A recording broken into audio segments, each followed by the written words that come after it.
दिव्य और भव्य रूप में, साथ ही साथ पुराने रामलला विराजमान भी अपने स्वरूप में स्वर्ण सिंहासन पर भक्तों को दर्शन देंगे। वो दिव्य दर्शन जिसके लिए सभी की आंखें तरस रही थी। दिव्य क्षण, युगांतकारी क्षण। प्रधानमंत्री नरेंद्र मोदी पहुंच चुके हैं गर्भगृह में। प्राण प्रतिष्ठा होनी है भगवान श्री राम के बाल मूर्ति के बाल विग्रह की। इन क्षणों को अगर देखें तो प्रधानमंत्री नरेंद्र मोदी समूची सनातन संस्कृति के बिंब के रूप में, कर्तव्य परायण स्वरूप में, धर्म परायण स्वरूप में, 140 करोड़ देशवासियों के प्रतिनिधि के रूप में, तेज तप और तपश्चर्या के पर्याय के रूप में, भारत भारतीयता के अग्रदूत के रूप में और साथ ही साथ सनातन संस्कृति के ध्वजवाहक के रूप में प्रस्तुत हैं गर्भगृह में। सनातन संस्कृति के संवाहक के रूप में, भारत की एकात्मता के, भारत के वैभव के इस अटूट प्रदर्शन के आज दिन को पूरी दुनिया साक्षी हो रही है।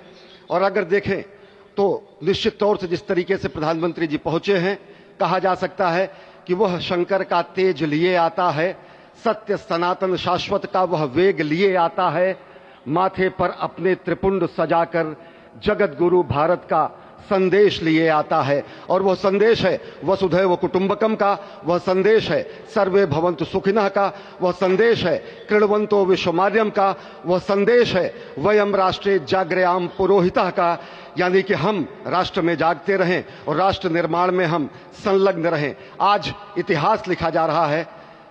सप्तपुरियों में सर्वश्रेष्ठ भगवान श्री राम की जन्मभूमि अयोध्या में दिव्य भव्य नव्य मंदिर में प्राण प्रतिष्ठा के लिए प्रधानमंत्री संकल्प ले रहे हैं। ये संकल्प है उन हुतात्माओं के लिए, ये संकल्प है उन बलिदानियों के लिए, ये संकल्प है उन राम भक्तों के लिए, ये संकल्प है भारत भारतीयों के लिए, ये संकल्प है सनातन संस्कृति के लिए, ये भारत के जगत गुरु स्वरूप का भी संकल्प है। और आज हम साक्षी बन रहे हैं, प्रधानमंत्री साक्षी हो रहे हैं, साक्षी भाव से उपस्थित हैं श्री राम लला के बाल मूर्ति विग्रह के सामने। अजय, जिस तरह से आप ये अद्भुत दृश्य देख रहे हैं, सुनील शास्त्री जी इस वक्त प्राण प्रतिष्ठा के लिए संकल्प कराते हुए, और प्रधानमंत्री एक तरह से इस प्राण प्रतिष्ठा के संकल्प के बाद जो 6 गृहस्थ हैं वो इस प्राण प्रतिष्ठा के कार्यक्रम को अपनी ओर से, जिन्होंने लगातार तपस्या की है, भूमि पर शयन किया है, बिना कोई अन्न ग्रहण किए, लगातार जब से उन्होंने प्राण प्रतिष्ठा का संकल्प लिया है तब से वो 6 के 6 परिवार तपस्या कर रहे हैं। आप सभी जानते हैं कि इस वक्त प्रधानमंत्री मोदी भी पिछले 11 दिनों से तपस्यारत हैं और उन्होंने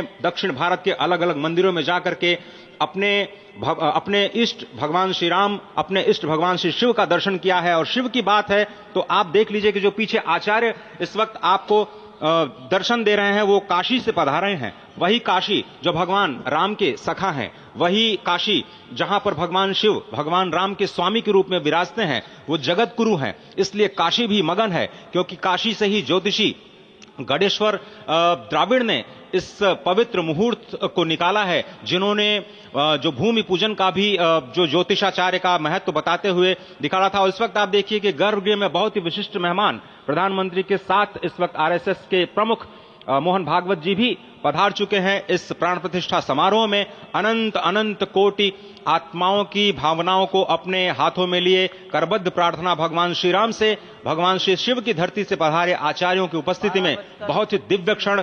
वर्तमान में कहा जाए तो भगवान शिव सबसे अत्यधिक प्रसन्न, क्योंकि स्वामी, सखा और मित्र ये तीनों ही संबंध भगवान शिव का भगवान श्री राम से। आधे अद्भुत क्षण आपके समक्ष।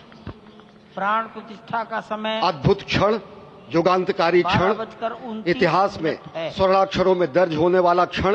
उसके बाद कहा जा सकता है अरुण गान पर महाप्रगति का अब यह मंगल गान उठा है, करवट बदली अंगड़ाई ली सोया हिंदुस्तान उठा है।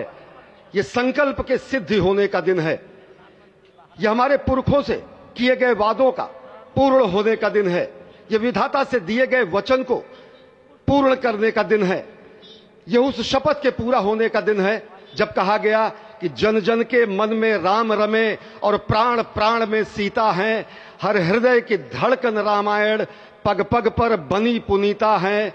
यदि राम नहीं है श्वासों में तो प्राणों का घट रीता है।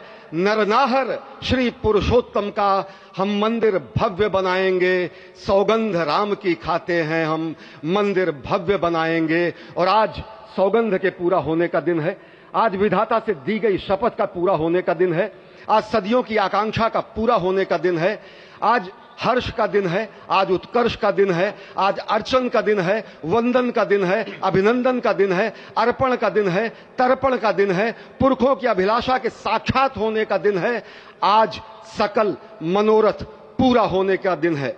अजय, जिस तरह से आपने पुरखों की याद दिलाई, तो ये जो पौष मास है अश्विनी, वो बहुत ही पवित्र माना जाता है। सभी पुरखों के लिए हम तर्पण करते हैं इस पवित्र मास में। और आज द्वादशी की तिथि है। द्वादशी की तिथि यानी भगवान कूर्म के अवतार की तिथि। वही भगवान कूर्म जिन्होंने सृष्टि के प्रारंभ में समुद्र मंथन के लिए आधार दिया उस मंदराचल पर्वत को, जहां से मथने के बाद अनेक रत्न पैदा हुए, जो आज भी सृष्टि की, प्रकृति की, इस ब्रह्मांड की सेवा में लगे हुए हैं। मां लक्ष्मी का प्रादुर्भाव हुआ उन्हीं रत्नों में। सबसे पहले विष निकला, जिसको भगवान शिव ने आज भी धारण किए हुए अपने नीलकंठ स्वरूप के रूप में सभी भक्तों को दर्शन देते हैं। वहीं से अमृत भी निकला, आज वही अमृत निकलेगा भगवान श्री राम के प्रतिष्ठा के बाद। आज कूर्मावतार के इस पवित्र तिथि पर, जिस वक्त आज संकल्प ले रहे हैं प्रधानमंत्री नरेंद्र मोदी, संपूर्ण राष्ट्र की तरफ से, संपूर्ण विश्व की तरफ से, भगवान श्री राम की प्रतिमूर्ति में प्राण प्रतिष्ठा के स्वरूप के रूप में। For more such videos, subscribe to the NewsX YouTube channel, hit the bell icon.